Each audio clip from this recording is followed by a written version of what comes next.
O meu objetivo aqui hoje é não atrapalhar e eu vou tentar me colocar aqui no lugar de todos vocês que têm dúvidas, porque realmente eu tenho essas dúvidas, de humildemente perguntar coisas das quais eu não sei ou que eu já sei, mas eu acho que todo mundo tem que ouvir. Então vamos lá. Meu nome é Théo Lineiro, eu tenho 28 anos e eu estou nessa mesa porque eu sou homem trans. Isso significa que, em tese, eu nasci no corpo feminino, mas eu me identifico como homem. Recentemente, eu comecei a minha transição, então minha última conquista foi fazer a retirada das mamas. E em breve eu já começo com a terapia de hormônios, que quem assiste a novela deve entender um pouquinho como que isso funciona. Quem não assiste, a gente pode explicar aqui tranquilamente, não tem problema. Mas eu vou começar a tomar testosterona para que as mudanças corporais comecem a aparecer de uma forma mais visível. Essa é uma coisa absurda dos homens trans, né? Nem começou na testosterona, passabilidade já 100% de homem cis, e eu fico aqui, né? 3 anos de hormonização, mas aqui tirar a testosterona do meu corpo não tem... Os efeitos são irreversíveis, né? É o ombro largo, é as mãos grandes, é a altura, né? O gogó. Só que isso é uma coisa interessante, né? As pessoas trans, à medida que a gente vai se afirmando e legitimando nossas identidades, a gente vai começando a criar padrões de feminino e masculino pautados pelos nossos corpos e vamos começando a criar condições de se sentir à vontade com os nossos corpos, né? Isso é muito bonito. Então, é uma conquista, sabe? A primeira vez que eu precisei me ver a Mara no espelho, que eu me vi a Mara no espelho, eu estava cheia de maquiagem, perucas, blá blá blá. Mas eu fiquei muito feliz quando 1 ano depois eu pude me ver a Mara e me sentir tão bonita quanto sem maquiagem nenhuma, sabe? Acho que essa é uma conquista também, né? A gente olhar para o nosso corpo e gostar dele e começar a criar condições para que as próximas gerações trans consigam pensar masculinidades e feminilidades trans, né? Pautadas pelo possível dos nossos corpos. Eu sou a Mara Moira, travesti. Eu não me coloco como ex-prostituta, me coloco uma prostituta que não está atuante. Acho que a qualquer momento eu posso voltar, e não volto porque quando eu vou para a rua, os clientes começaram a parar de parar para mim porque me viam como problema, aquela pessoa que fala mal deles no blog, na internet.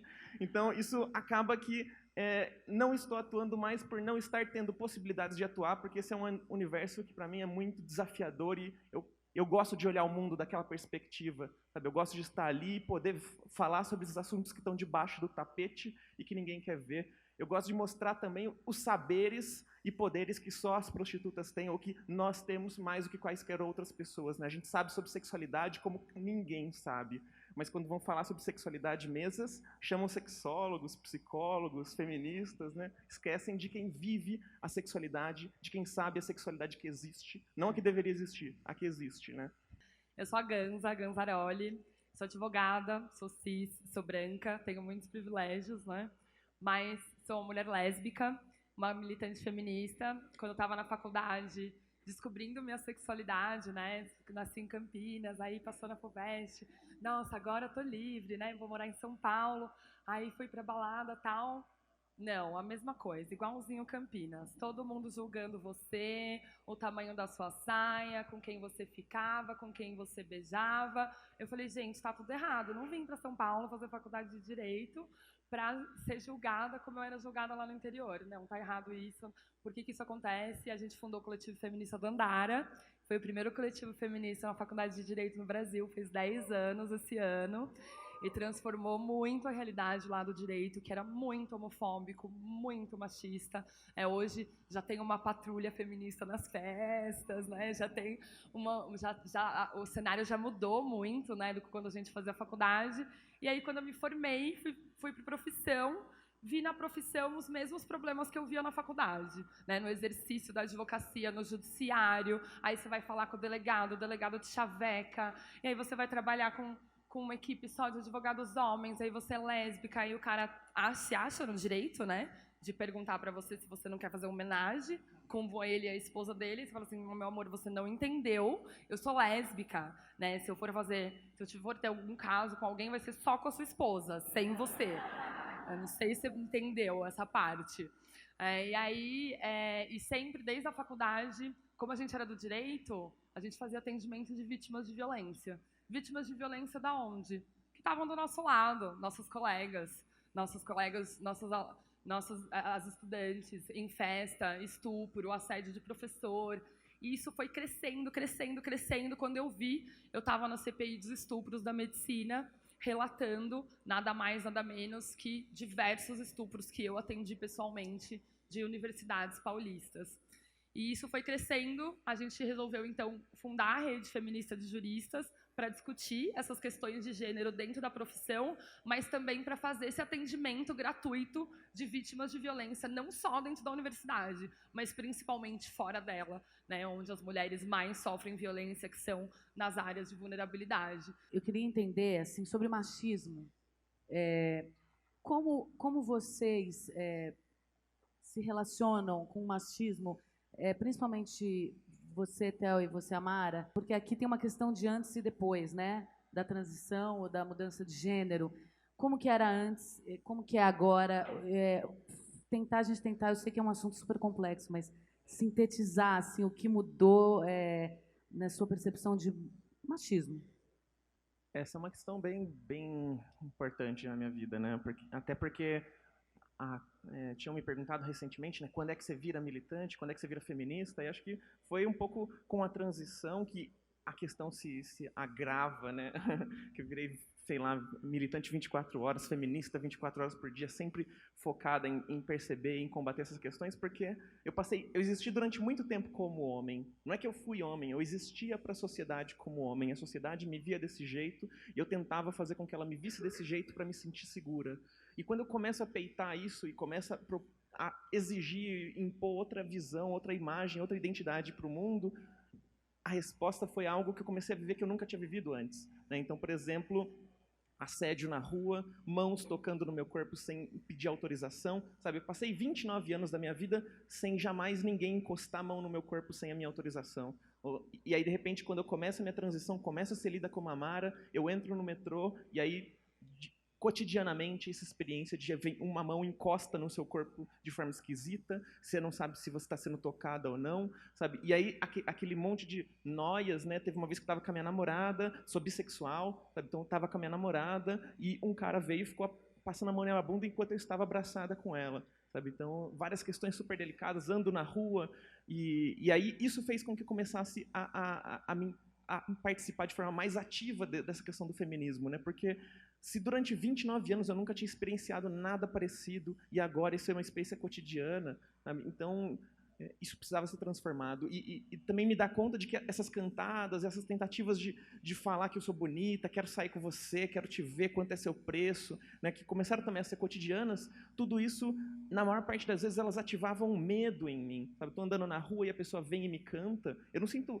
elogiada por isso, eu me sinto em pânico, sabe? O que ele vai fazer, como é que ele vai reagir quando eu falar não, será que ele vai respeitar meu espaço, sabe? E aí me dá conta de que essa cultura de masculinidade, essa masculinidade que é construída na nossa sociedade, ela gira em torno de lembrar as pessoas de que elas são vulneráveis, lembrar as mulheres, lembrar as pessoas trans, que elas são vulneráveis, que elas estão cometendo um ato de ousadia de estar andando sozinhas na rua, de estar andando em alguns espaços, né?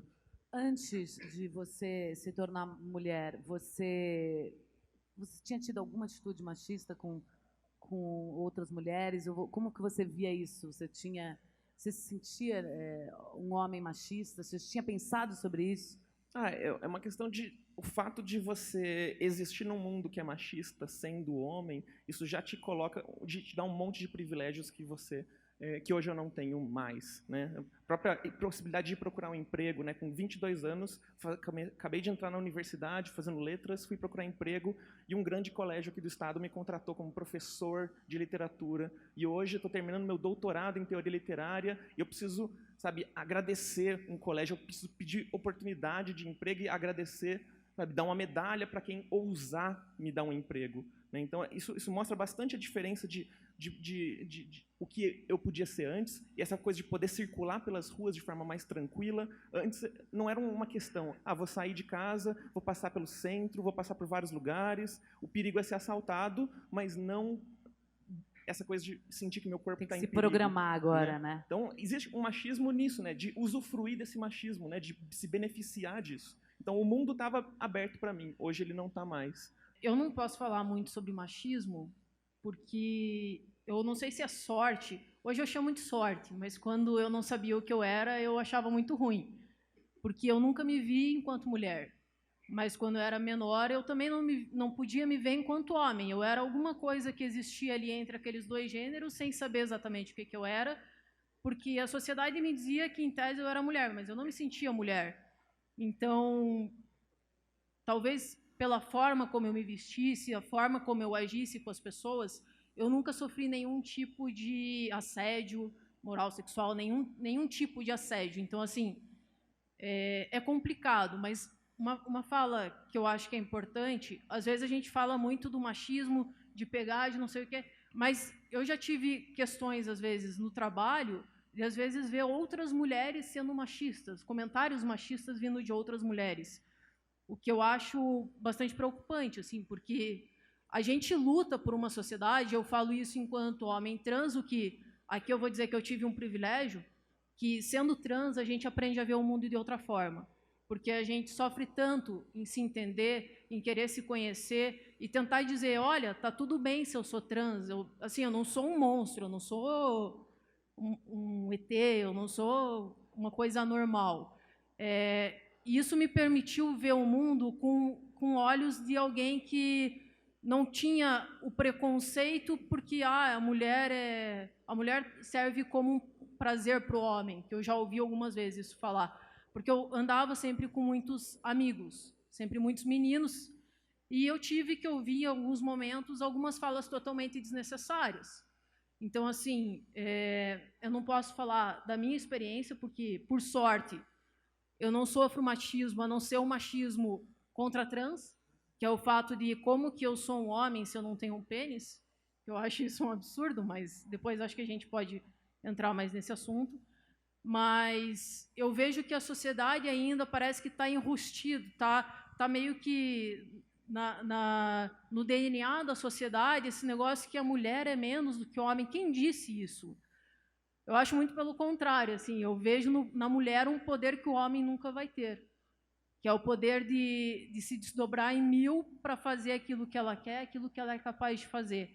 Então, a gente ainda tem muito a evoluir. Eu li esses dias que o homem não pode ser feminista, né?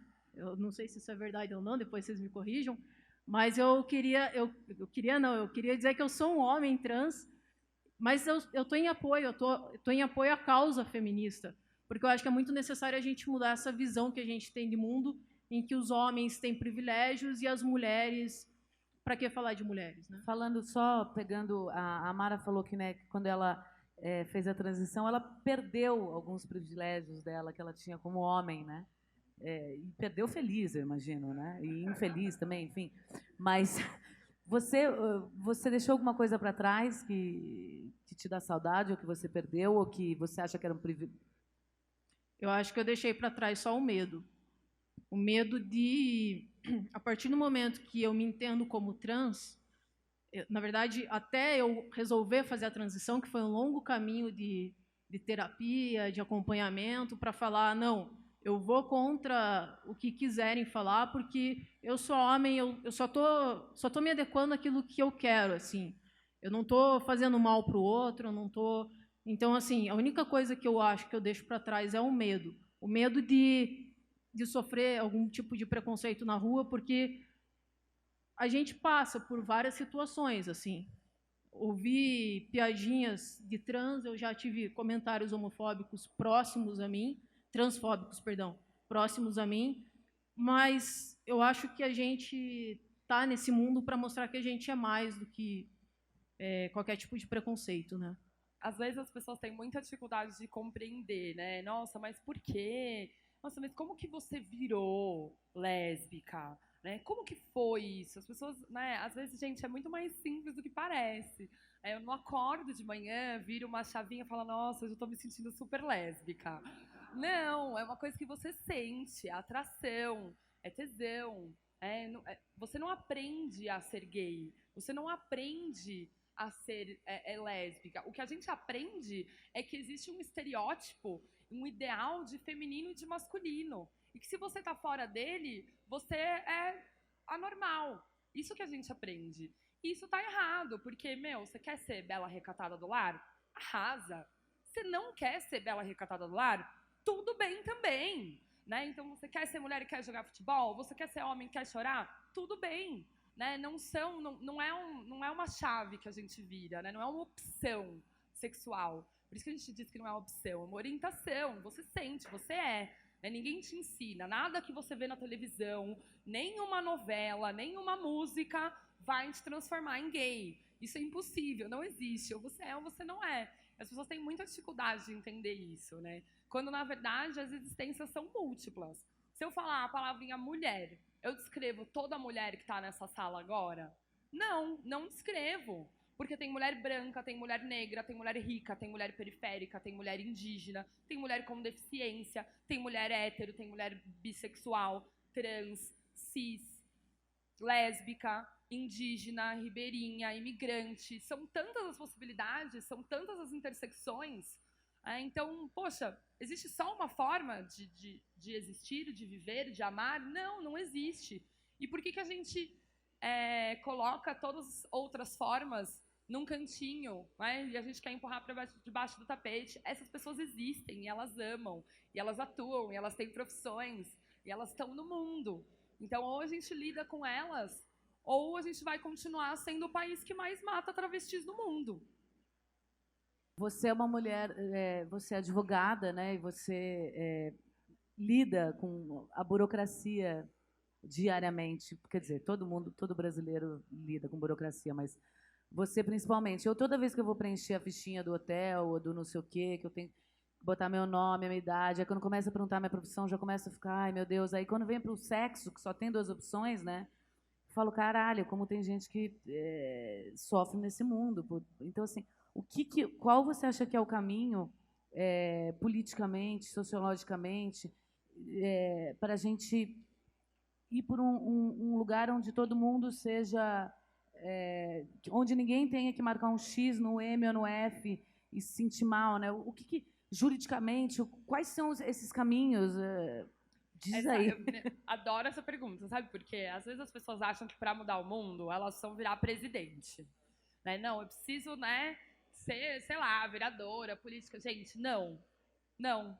Sabe como que a gente alcança esse lugar, esse mundo que a gente quer, esse mundo mais humano, mais democrático, onde todas as formas de existir e de amar sejam aceitas?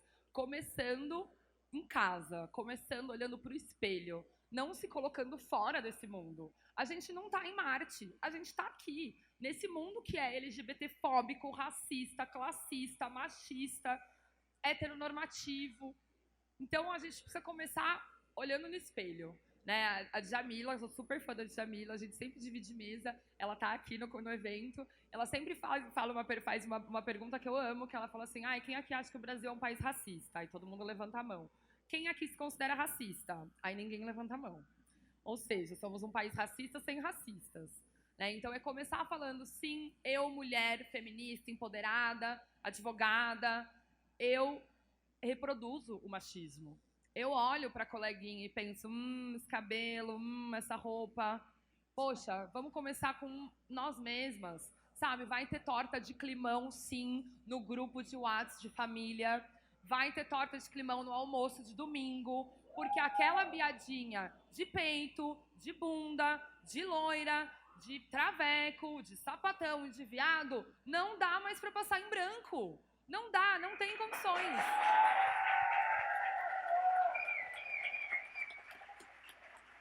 Dá para falar um pouco sobre psicólogos, né? Ficar pensando, para quem não é trans, ir para um psicólogo significa vou naquele espaço para trabalhar os meus conflitos, minhas angústias, o que tiver que ser que você queira trabalhar, né? Para nós não, né?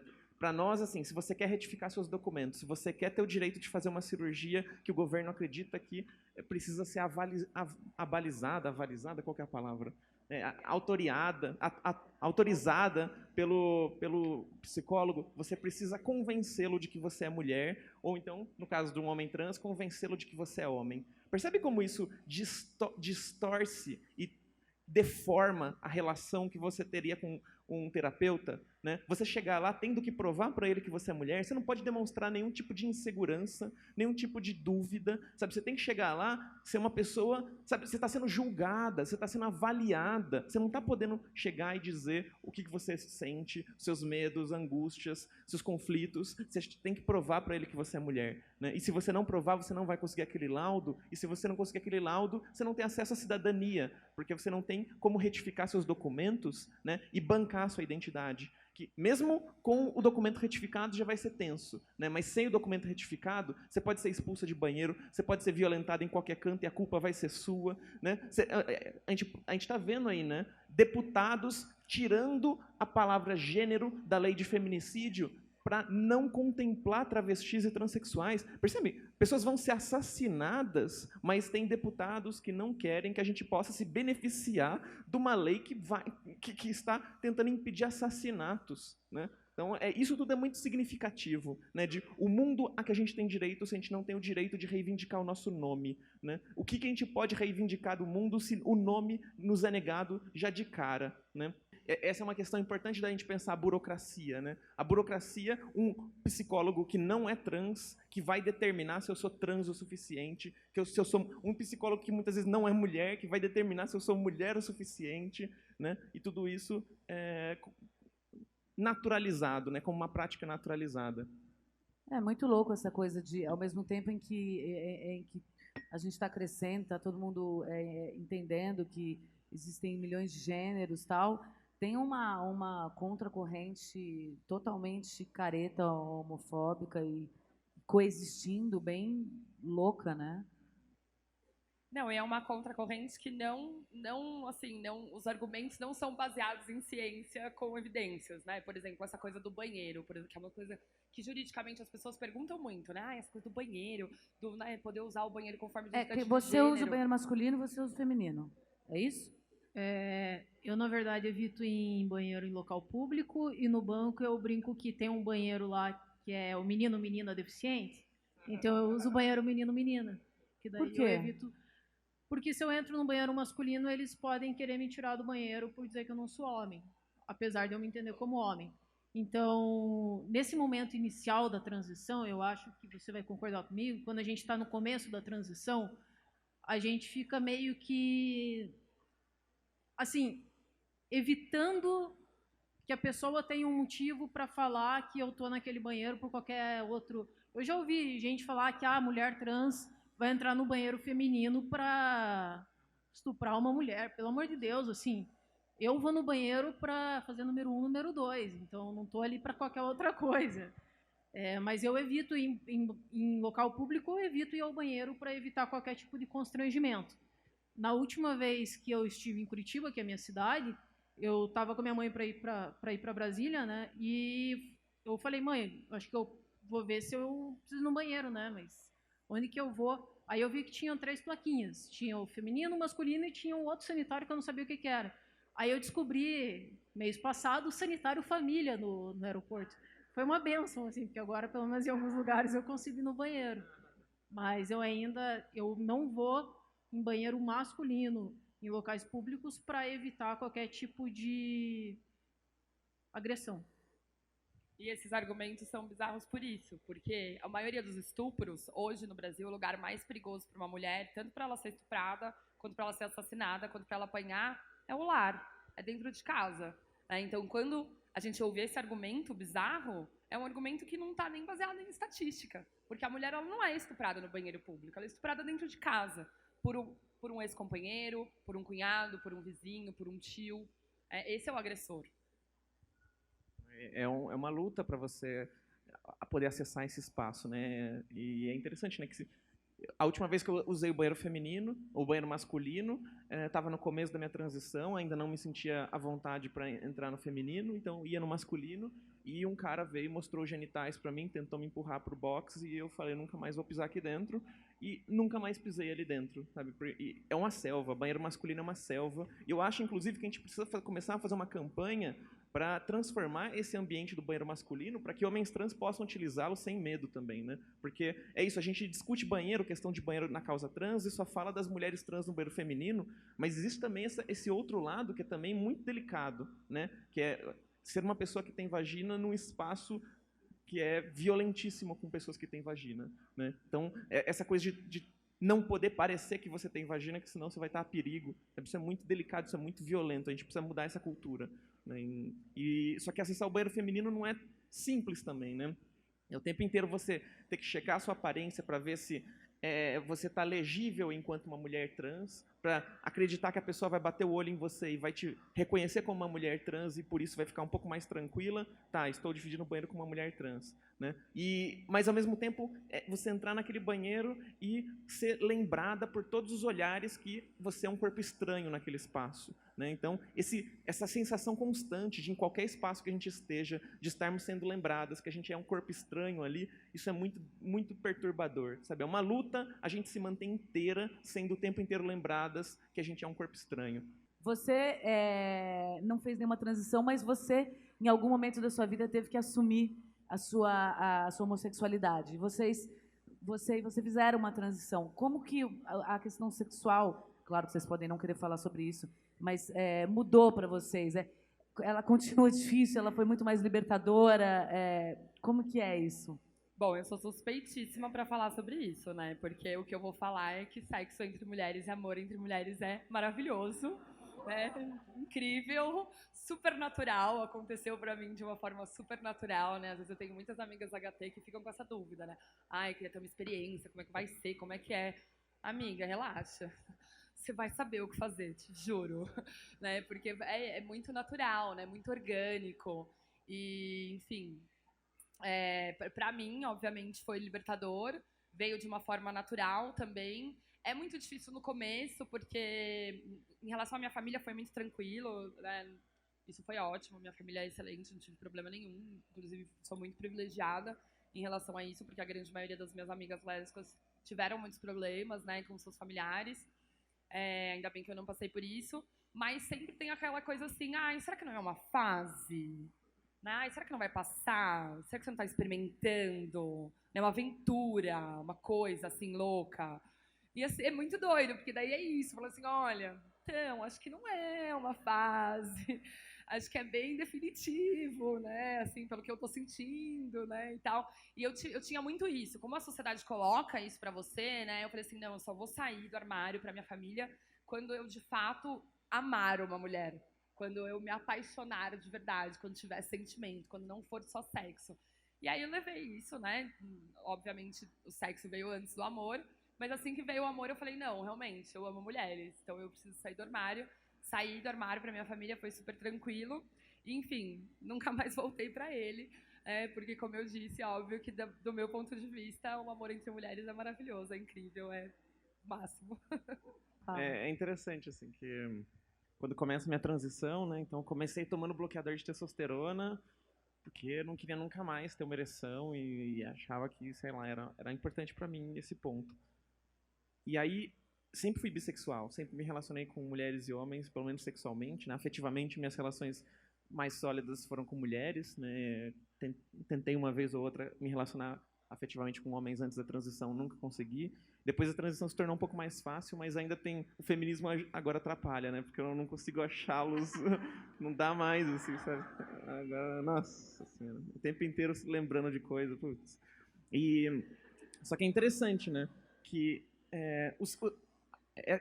quando eu começo, então, a minha transição, nesse primeiro ano, por mais que eu fosse bissexual e tivesse a vida inteira me relacionado com mulheres, eu não conseguia mais me relacionar com mulheres. Eu não conseguia nem mais pensar nessa possibilidade. Então, eu passei um ano da minha vida só me relacionando com homens, até porque essa coisa heteronormativa, a gente acha que a travesti é aquele ser que chegou e arrebentou com as regras, anarquia, né? Não, a gente só reproduz as regras de uma maneira muito peculiar, né? Então, a heteronormatividade impera forte no nosso meio, né? Então, essa coisa de travesti só se relaciona com homem e homem cis, né? Homem trans só se relaciona com mulher e mulher cis, né? Então, é super difícil você, ali dentro da comunidade, romper com essas questões, né? Agora está se fazendo um pouco mais tranquilo, mas quanto mais a gente recua no tempo, mais isso daí era complicado, né? Então, me relacionava com homens porque aquilo me ajudava, de alguma forma, me dava um pouco mais de segurança. Mas era terrível, né?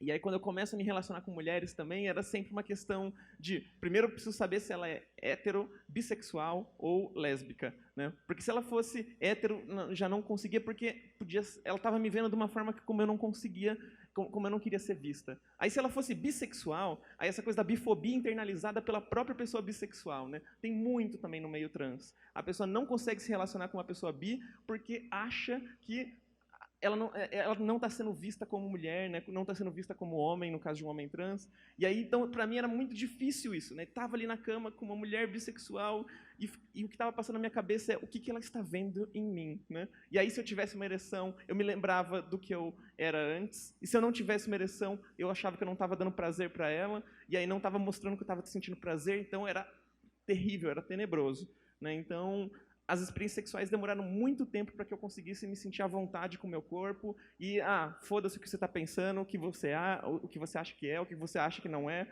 Mas acho que para a primeira experiência funcionar, eu precisei que fosse uma mulher lésbica, cis, que nunca tinha se relacionado com homens, nem com mulheres trans, e ela quis se relacionar comigo, e foi maravilhoso, e foi quando eu baixei a guarda e falei, hora de viver.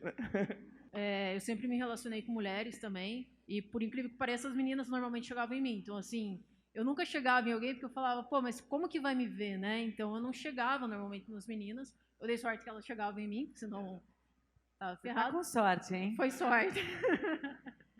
Mas eu sempre baseei muito meus relacionamentos em conversa.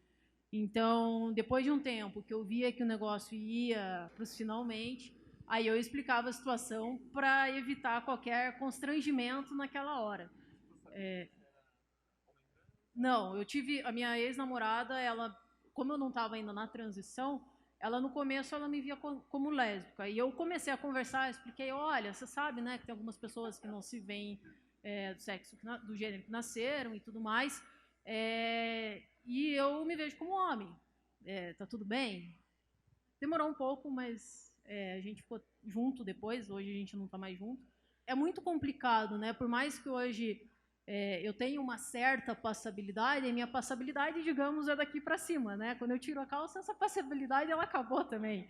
Então, assim, é muito complicado. Eu acho que quando eu gosto de uma definição que uma amiga usa normalmente, que é o amor entre pessoas, né? E esse nosso medo, ele acaba, né? Quando a gente tem o amor pela pessoa e não pelo genital, a gente, enquanto trans, se sente um pouco mais à vontade. Vamos tirar uma selfie.